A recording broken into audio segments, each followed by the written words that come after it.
I will show you how to install Japanese, Chinese, or Korean games on QooApp. Open a new tab in Google Chrome browser. Then, you want to search for QooApp download. Next, tap on the first option. You will see the option to download the QooApp below. Tap on it and choose Download Anyway to get the app. Once the download is finished, open it and select Install.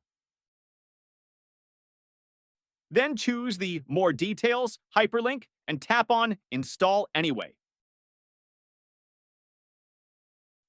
Then select Open when it is done. Check the box and select OK. Wait for the ad to finish loading and allow notifications for QooApp. Check the circle box below and sign up for an account via any of the social media platforms. After that, you can use the app freely. On the main section, tap on the games icon here. Then, tap on the arrow button here. This will make the filter show up. Highlight Japan and Japanese games if you're interested in them. In this example, I will be choosing this particular game, Gakuen Idolmaster. Choose the download button.